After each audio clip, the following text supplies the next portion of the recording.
ഇതാരാന്നറിയോ? ഞാൻ ആരാന്നറിയോ? തിരിച്ചിട്ടില്ല. നിന്നെ എനിക്ക് അംഗീകരിക്കേണ്ട ആവശ്യമില്ല. ഇറങ്ങിക്കോ നീ എന്റെ വീട്ടിന് പുറത്ത്. ഇതുവരെ വാങ്ങിയ സ്ഥലം ആര് വാങ്ങിയ സ്ഥലം? എന്റെ ഉമ്മാക്ക് സ്വീകരണം വാങ്ങിച്ചു കൊടുത്ത സ്ഥലം. നീ ഏതടി വേശി? ഇറങ്ങിപ്പോടി. അതുകൊണ്ട് നീ എന്റെ ഫ്രണ്ടിൽ വേശിയാണ്. ഇറങ്ങിക്കോ. ഈ നാട്ടുകാരെ കേൾപ്പിക്കാൻ എന്തേനോ. ഉപ്പയും രണ്ടാനമ്മയും ആട്ടി പുറത്താക്കുന്ന ഒരു മകളുടെ വീഡിയോ ആണ് നിങ്ങളിപ്പോൾ കണ്ടത് കേട്ടോ.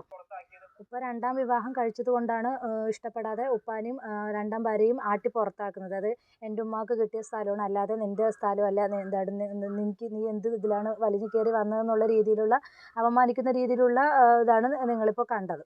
മകൾ മാത്രമല്ല, മകളുടെ ഭർത്താവും കൂടി ചേർന്നിട്ടാണ് ഈ ഒരു പരിപാടി ഒപ്പിച്ചിരിക്കുന്നത്.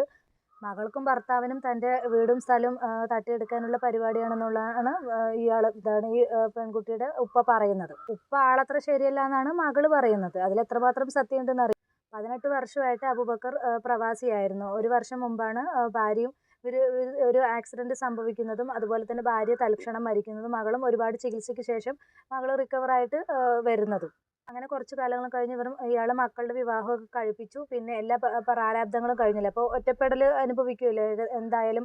എന്താണ്, ഭാര്യ ഇല്ലാണ്ടാകുമ്പോൾ ഭർത്താക്കന്മാരുടെ അവസ്ഥ അറിയാലോ.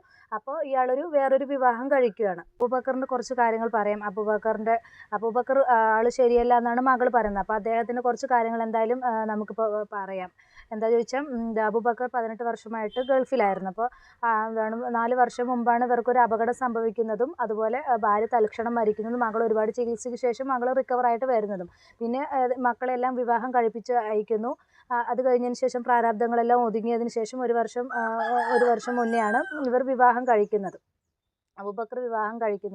അപ്പോൾ സ്വാഭാവികമായിട്ടും ഭാര്യ മരിച്ചു കഴിഞ്ഞാൽ ഭർത്താക്കന്മാർ എന്തായാലും ഒറ്റപ്പെട്ടു പോകും. ആ ഒരു രീതിയിലാണ് വേറൊരു പെണ്ണുങ്ങൾ ഇരിക്കും. പക്ഷേ ആണുങ്ങൾക്ക് എന്തായാലും അങ്ങനെ ഒരു പെണ്ണിൻ്റെ സപ്പോർട്ട് ഇല്ലാതെ ഇരിക്കാൻ പറ്റില്ല. അങ്ങനെയായിരിക്കാം ഈ അബൂബക്കർ എന്ന് പറയുന്ന ആൾ വിവാഹം കഴിക്കുന്നത്. അപ്പോൾ ഇതെല്ലാം പ്രശ്നങ്ങൾ വലുതായി അത് കയ്യാങ്കളി വരെ എത്തി എന്ന് തന്നെ പറയാം. പിന്നെ അതിനുശേഷം അടിയും വഴക്കും ബഹളമൊക്കെ ആയി എന്ന് തന്നെ പറയാം. അപ്പോൾ എന്തായാലും ആ ഒരു വീഡിയോ കൂടെ നമുക്കൊന്ന് കണ്ടു നോക്കൂ. തിരിച്ചിട്ടില്ല. നിന്നെ എനിക്ക് അംഗീകരിക്കേണ്ട ആവശ്യമില്ല. ഇറങ്ങിക്കോ നീ എന്റെ വീട്ടിന് പുറത്ത്. ഇതുവരെ വാങ്ങിയ സ്ഥലം ആര് വാങ്ങിയ സ്ഥലം? എന്റെ ഉമ്മാക്ക് സ്വീകരണം വാങ്ങിച്ചു കൊടുത്ത സ്ഥലം. നീ ഏതടി വേശി? ഇറങ്ങിപ്പോടി. രണ്ടാനമ്മയെ വേശ്യ എന്നൊക്കെയാണ് വിളിക്കുന്നത്. അബൂബക്കർ എന്ന് പറയുന്ന ആള് നിയമപ്രകാരം തന്നെയാണ് ഈ സ്ത്രീയെ വിവാഹം കഴിച്ചിരിക്കുന്നത്. അവരെ അങ്ങനെ വേശ്യ എന്ന് വിളിക്കേണ്ട കാര്യമൊന്നുമില്ല. ഇപ്പോൾ മൂത്തൊരു മകളുണ്ട് അല്ലെങ്കിൽ മക്കളുണ്ട് എന്ന് പറഞ്ഞിട്ട് ലോകത്താരും കല്യാണം കഴിക്കുന്നില്ല. അതിന് ഇങ്ങനെ ഉള്ള പേരിട്ട് വിളിക്കേണ്ട കാര്യമൊന്നുമില്ല. നിയമപരമായിട്ട് ആർക്കും ഇപ്പോൾ ഭാര്യ മരിച്ചു കഴിഞ്ഞാൽ അല്ലെങ്കിൽ ഭാര്യ ഇരിക്കെ തന്നെ നിയമപരമായിട്ട് എത്രയോ ആളുകൾ മറ്റൊരു വിവാഹം കഴിക്കുന്നുണ്ട്. അപ്പോൾ ആ ഒരു കാലത്ത് ഒരു ഇതുമില്ലാതെ അവരൊക്കെ ഒരു കേസ് കൊടുത്തു കഴിഞ്ഞാൽ ഇവിടെ തൂങ്ങും. അങ്ങനെ ഒരു തരത്തിലും ഒരു സ്ത്രീയെ ഇങ്ങനെ വേശ്യയെന്ന് വിളിക്കേണ്ട യാതൊരു കാര്യമില്ല. അപ്പോൾ അദ്ദേഹത്തിന് ഇഷ്ടപ്പെട്ടിട്ടാണ് അയാൾ രണ്ടാമതൊരു വിവാഹം കഴിച്ചിരിക്കുന്നത്. അവർ രണ്ടുപേരും താല്പര്യപ്രകാരമാണ് അവർ വിവാഹം കഴിച്ചിരിക്കുന്നത്. അവരെ പോയിട്ട് ഇങ്ങനെ വേശ്യയെന്ന് വിളിച്ചത് ഒട്ടും ശരിയല്ല.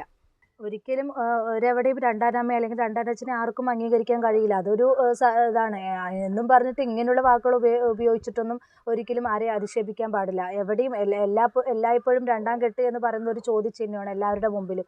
എല്ലാവർക്കും അതൊരു അവജ്ഞ പോലെയാണ്. അപ്പോൾ മക്കൾക്കാണെങ്കിലും അതുപോലെ തന്നെ കുടുംബക്കാർക്കാണെങ്കിലും എപ്പോഴും ഒരു രണ്ടാം കെട്ട് എന്ന് പറയുമ്പോൾ ഭയങ്കര എന്തോ മഹാ അപരാധം ചെയ്ത പോലെ, കുറ്റം ചെയ്ത പോലെയാണ് ആളുകളുടെ നോട്ടങ്ങളും ഭാവങ്ങളും. അതുപോലെ തന്നെ മക്കളുടെ ഇതുമാണെങ്കിലും അങ്ങനെ തന്നെയാണ്. നമ്മളെന്തോ വലിയ തെറ്റ് ചെയ്ത് അതും അവൻ്റെ സ്വത്തിന് വേണ്ടി മാത്രം നമ്മൾ ആഗ്രഹിച്ച് ജീവിക്കുന്ന തരത്തിലുള്ളതാണ് മക്കൾക്ക്. അപ്പോൾ എന്തായാലും രണ്ടാം കെട്ട് എന്ന് പറയുന്നത് വലിയ തെറ്റൊന്നുമല്ല. നമുക്ക് സാഹചര്യം കൊണ്ട് നമുക്ക് പലർക്കും അങ്ങനെ കഴിക്കേണ്ടി വരുന്നു. അതല്ലാതെ അതിനൊരു തെറ്റൊന്നും പറയാൻ പറ്റില്ല. എന്തായാലും നമുക്ക് ബാക്കി വീഡിയോ കൂടെ ഒന്ന് കണ്ടു നോക്കൂ. നീ എന്റെ ഫ്രണ്ടിൽ ദേഷ്യം ഇറങ്ങിക്കോ. ഈ നാട്ടുകാരെ കേൾപ്പിക്കാനുണ്ട് നോക്കണ ആൾക്കാർ. ഇങ്ങനെയുള്ള സംഗതി ഇല്ലാത്ത നല്ലത്. പിള്ളേരെ നയിക്കോ, പിള്ളേരെ നിൽക്കാതെ നോക്കോ. എനിക്കൊരു പേടിയില്ല. ആകത്തിരിക്കാട്ടാ വെട്ടിയ പീസാക്കി ഞാൻ. എനിക്ക് ഒരു പേരില്ല. നീ മൂടാ ഇറങ്ങടി കടകെട്ടവളെ.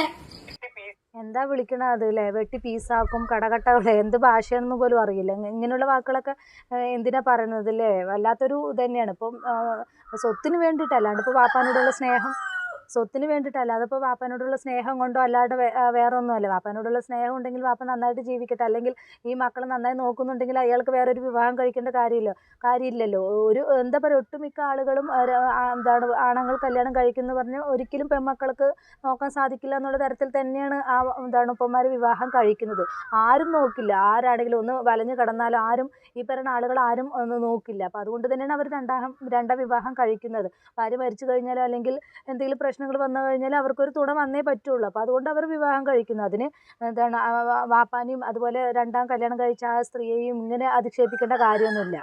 എന്താ പറയുക, ചിക്കനും മട്ടനൊക്കെ ആണെങ്കിൽ ഇങ്ങനെയൊക്കെ വെട്ടി പീസാക്കുമെന്ന് പറയാൻ ഇവൾക്ക് ആരാ ഇതിനുള്ള ഇതൊക്കെ കൊടുത്തിരിക്കുന്നത്? അതിന് കൂടെ ഭർത്താവും സപ്പോർട്ടായിട്ട് നിൽക്കുന്നുണ്ട്, ഫോണും പിടിച്ച് പുറകെ ഇങ്ങനെ നടക്കുന്നുണ്ട് വാലാട്ടിയെ പോലെ. ഇവരൊക്കെ എന്താ അല്ലേ പറയേണ്ടത്?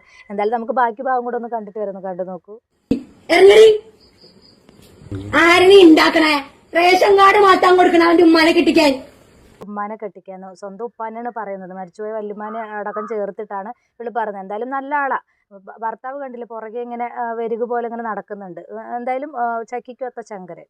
എന്ത് തന്നെ എന്ത് പ്രശ്നമാണെങ്കിലും സ്വന്തം ഉപ്പാനോടൊക്കെ ഇങ്ങനെ സംസാരിക്കാമെന്ന് പറയുമ്പോൾ കുറച്ച് ഓവർ തന്നെയാണ്.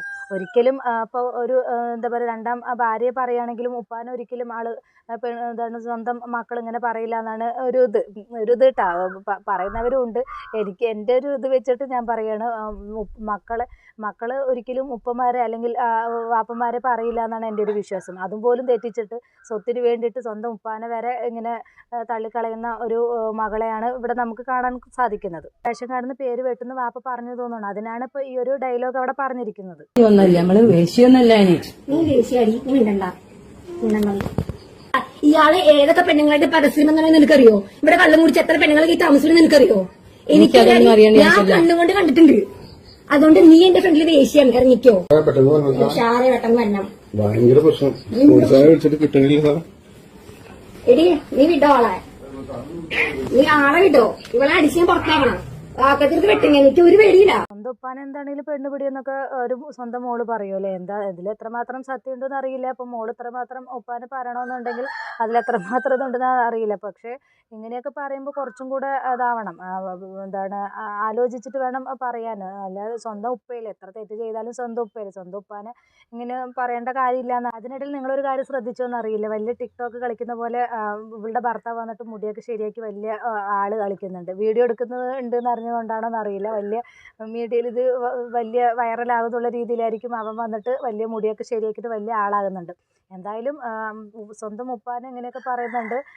എന്താണ് ഇങ്ങനെ കള്ളും കുടിച്ച് പല സ്ത്രീകളുമായിട്ട് ബന്ധമുണ്ടെന്നൊക്കെ പറയുന്നുണ്ട്. അപ്പോൾ എന്തെങ്കിലുമൊക്കെ സത്യാവസ്ഥ അതിൽ ഉണ്ടാവും തന്നെ ആയിരിക്കാം. അതുകൊണ്ടായിരിക്കും ഇങ്ങനെ പറയുന്നത്. എന്താണെങ്കിലും പരസ്യമായിട്ട് സ്വന്തം ഉപ്പാനെ ഇങ്ങനെയൊന്നും പറയരുതെന്നാണ് എൻ്റെ ഒരു അഭിപ്രായം. അപ്പോൾ നിങ്ങളുടെ അഭിപ്രായം എന്താണെന്ന് വെച്ചാൽ നിങ്ങൾ കമൻറ്റ് ബോക്സിൽ അറിയിക്കണം കേട്ടോ.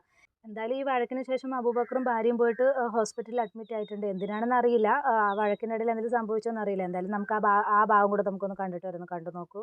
ഗൾഫിലായതുകൊണ്ട് 15 വർഷം ഗൾഫിലായതുകൊണ്ട് ആരുമായിട്ട് എനിക്ക് ബന്ധങ്ങൾ കുറവാണ്. അപ്പോൾ ആരും എന്നെ സഹായിക്കാനില്ല. അപ്പോൾ പരാതി കൊടുക്കാന്നല്ലാണ്ട് ഒന്നും ചെയ്യാൻ പറ്റില്ല. വേറെ വീടില്ല. 5 സെന്റ് സ്ഥലവും വീട് ഞാൻ കഷ്ടപ്പെട്ട് ഉണ്ടാക്കിയതാണ്. മരുമകൻ വേണം, പുള്ളിക്ക് വേണമെന്നതാണ്. എനിക്ക് വേറെ വീടുണ്ട്, ഞാൻ കൊടുത്തേനെ. പക്ഷെ വീടില്ല. കാരണം വെച്ചാൽ വീട്ടിൽ ഒന്ന് പ്രശ്നം ഉണ്ടാക്കുക, എൻ്റെ ഗേറ്റ് തല്ലി പൊട്ടിച്ച് കളയുക, പിന്നെ വാതിൽ ലോക്ക് ചെയ്തിട്ട് ഞാൻ പോയത്, അതൊക്കെ ചവിട്ടി പൊളിച്ച് കളഞ്ഞു. പിന്നെ ഞാനിപ്പോൾ ഒരു ഇതാണ് ഈ ബ്ലോക്ക് വന്ന് ഇപ്പോൾ 2 ലക്ഷം രൂപ എൻ്റെ ഹോസ്പിറ്റലായി. ഞാൻ ആകെ ടയർഡാണ്. എനിക്ക് മകള് പ്രശ്നം, ഭയങ്കര പ്രശ്നം. അത് ഞാൻ വീഡിയോ കാണിച്ചു തരാം സാർ. എന്നെ പോലും വീട്ടിൽ കെട്ടുന്നില്ല. പിന്നെ ഒരുപാട് അസഭ്യങ്ങളോട് വിളിച്ച് പറഞ്ഞിട്ടുണ്ട്. അപ്പൊ ഞാൻ എന്ത് ചെയ്ത്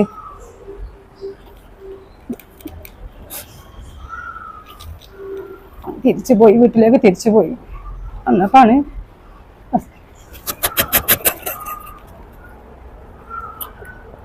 പത്ത് മണിയാകുമ്പോൾ അവള് വന്ന് പിന്നെ വാതിൽ ചവിട്ടി അവള് പൊളിക്കാന്ന്. പിന്നെ വാതിൽ കുറച്ചൊരു ഇതായിട്ടുണ്ട്, തള്ളി കളിക്കുന്നുണ്ട്. അപ്പൊ കാക്ക വാതിൽ തുറന്നോളെ അകത്ത് കയറി കെടുക്കടി പുറത്ത് എന്നോട് ആരവിടെ കെടുക്കാൻ വേശ്യാണ് നീ. ഞാൻ പറയാം, എന്റെ മുടി പിടിച്ച് എന്നെ മാന്തി, എന്റെ കൈ പിടിച്ചൊടിച്ച്, എനിക്ക് നല്ല വേദന ഉണ്ട് ഇവിടെ. എന്നിട്ട് പിന്നെ ഞാൻ അവളോട് പറഞ്ഞ്, ഞാൻ കല്യാണം കഴിച്ചു വന്നാണ്. ഇസ്ലാം നിയമപ്രകാരം ഞാൻ കല്യാണം കഴിച്ചു 24/2/2024 കല്യാണം കഴിച്ചാണ് നിയമപ്രകാരം. ഞാൻ കല്യാണം കഴിച്ച് ഇവിടെ വന്നതാണ്. വന്ന് ഞാനൊരു വേശ്യായിട്ടല്ല വന്നത്, ഓളിനെ വേശ്യാന്ന് തന്നെ എന്നെ വിളിച്ചു. ഭാര്യ മരിച്ചതിന് ശേഷം ഇയാൾ ഉടനെ ഒന്നും വിവാഹം കഴിച്ചിട്ടില്ല. അപ്പം എന്താണ്, ചിലവർ മുട്ടി നിൽക്കുന്നവരാണെങ്കിൽ ഭാര്യ മരിച്ച് ഒരാഴ്ച അല്ലെങ്കിൽ 40 കഴിയുന്ന മുമ്പ് വിവാഹം കഴിക്കും. ഇയാൾ അങ്ങനെ ഒരു തോന്നിവാസമൊന്നും കാണിച്ചിട്ടില്ല. എന്താണ്, ഭാര്യ മരിച്ചു കഴിഞ്ഞാൽ വിവാഹം കഴിക്കരുത് എന്നൊന്നും എവിടെയും പറയുന്നില്ല. മക്കൾക്കത് വിവാഹം കഴിക്കേണ്ടെന്ന് പറയാനുള്ള അവകാശമില്ല. അത് അയാളുടെ സ്വാതന്ത്ര്യം, അയാളുടെ ഇഷ്ടമാണ് അങ്ങനെ വിവാഹം കഴിക്കുക എന്നുള്ളത്.